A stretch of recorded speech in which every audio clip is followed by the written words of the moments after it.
Hey, I like CDs, and hopefully you like CDs as well. If you don't like CDs and you're here, I don't know why you're here, but I thought it'd be a good idea to make a video just talking about my entire CD collection. Because right now I only have 8 CDs in total. I think I'll put like a number, like there or something. I don't know. I'm gonna edit this. So, yeah, watch this cool edit. Whoa! Wasn't that like super cool and stuff? I don't know. Anyways, first CD we have here. This is like the first CD I owned. I have this, which has a few CDs in there. Some CDs were burned. We can actually look at them right now for just a bit of a take a little glance, you know. See, I've got like a burned CD in there. Like, I'm not saying that I just don't have any actual CDs in here. I have The Black Parade by My Chemical Romance. I don't really like that album. And I've got a lot of stuff, but I only count physical CDs. Also, I don't really care about any of the CDs that are in there. If I ever get physical Gaslight Anthem CDs, then I don't care. But first CD that I got was the Linkin Park Hybrid Theory. This is the debut album from one of the best-selling bands of the century. This used to be the #1 selling debut album of all time until Adele took it on Adele 21. I think it might have been 25. I'm pretty sure it wasn't. Hey, it's me editing. Adele 21 and 25, they did both. Well, I looked it up. Adele 21 is the current best-selling album of the century.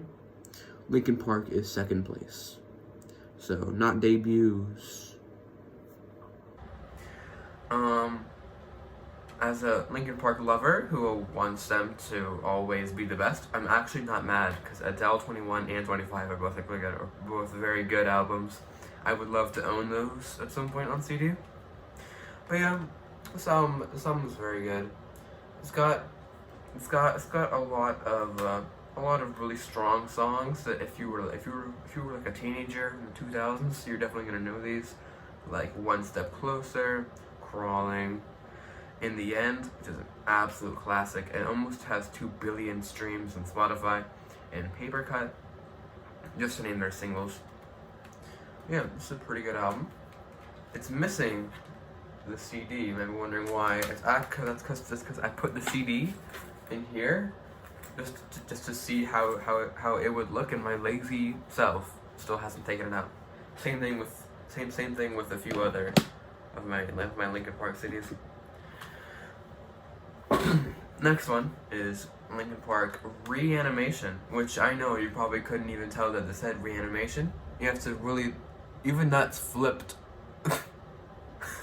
which I think is very, very wacky. Because there used to be a different background for this one. I'll put it right here because I'm probably not gonna be able to find this background. So maybe this one's kind of rare. Ooh, I don't know. But it's pretty cool. It's also missing its CD, by the way. This is just a kind of okay. If you liked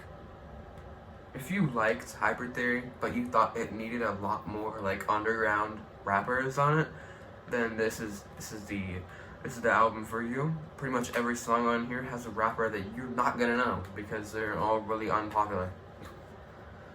Pretty much Linkin Park just like jump-started a ton of careers with this album. The next one in line.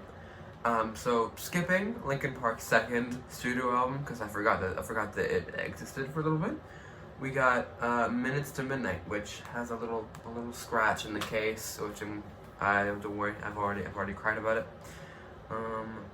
Minutes to Midnight is probably my favorite album from Linkin Park. I think, oh, no CDs, well, it's also in my case. I think this album is like, it's, a lot of people thought it was like a sellout album. It's like when Linkin Park went mainstream. I don't really agree with that. I think they just made what they wanted to make. They said in a lot of interviews, Linkin Park, that they had exhausted their new metal sound, and I totally agree. I think that even I was getting a bit tired of it. The reason why I forgot that Meteor existed is because the album isn't very good. I don't really like Meteor. It's very formulaic. I posted a review about it. I don't know if my score is the same as I think now. Like today, I would give it a 5. So yeah, this album's fantastic. Some huge songs on here are Given Up, Bleed It Out, and What I've Done is actually part of the Transformers movie soundtrack, so I think it's pretty cool. Next in line, we got Linkin Park Live in Texas. This is the first live album from Linkin Park, and this is the first one where I actually have all the CDs. What? So this is the CD. This actually came with 2. And the other one, it always falls out of its little thing. But here's the second one. This is the DVD version. The Live in Texas DVD. But yeah, Live in Texas was a show in Texas. I think it was in Austin. I might be wrong. But it's where they played all of these songs. If you can read them, if you want to pause them to read them, you can. There's actually more songs on the DVD than there are on the CD, which I thought was kind of shocking, because there are 12 songs in the CD, and there's 17 on the DVD. In fact, the DVD features a lot of songs I would love to have on the CD, like Figure 9, which was not on there. I love Figure 9 if you haven't heard it. You should definitely give it a listen. Next album, this one is a very recent addition to my collection. We got Linkin Park Road to Revolution live at Milton, Keynes. I don't know a single song from this one. I'm kidding. I know the songs. I've just never listened to these ones live.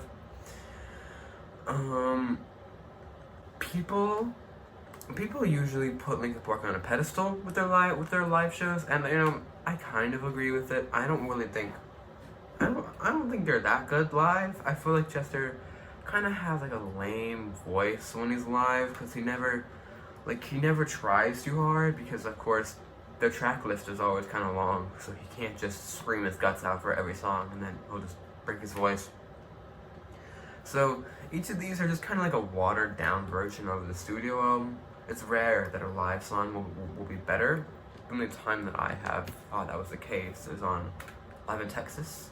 The remix for Pushing Me Away off of Hybrid 3 I think is better in Live in Texas than it is on Reanimation. But this is just kind of lame. But I own it. Keeping up with new metal, I have this monstrosity. Chocolate Starfish in the hot dog flavored water. Every time I hold this album or say its name, I need to take a shower. 2 of them, actually. I need to shower twice every time I talk about this album. This album is disgusting, and it's not bad. This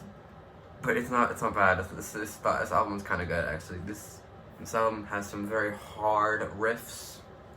I love the first half, but the other half is just kind of garbage. There's such bangers as My Way and Rollin' and My Generation are on this one, and Hot Dog if you're more like, I don't know, like an in-depth Limp Bizkit fan. I'd be pretty shocked if that was the case. Yeah, I'd be worried for your mental health. But yeah, a lot of these songs have like the worst lyrics on planet Earth, and they sound terrible. But at least the riffs are good. Moving on. to my last CD until we get into my first set of CDs. Is this one. This one is called Gray Days. This is the band. The album is called Amends, and this is actually my first like hardcover CD. It's not in a jewel case like it usually is. It's not bad. It's not bad. Like the album itself is kind of lame.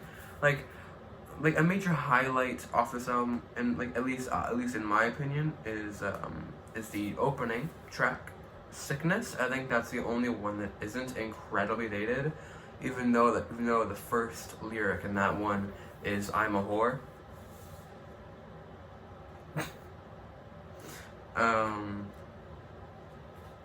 But a little bit, I've always thought that this album was a bit more of like a cash grab about Chester, lead singer of Linkin Park, dying, than we loved this music. I'm probably gonna buy their second CD though, no matter how much I think it's a cash grab. Cause dude, they only have 2 CDs, so like I can complete the collection of Gray Days CDs if I buy one more.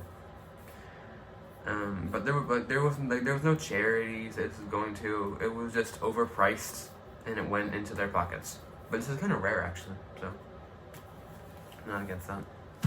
The last CD thing I have is the Persona 5 original soundtrack, which comes on 3 CDs.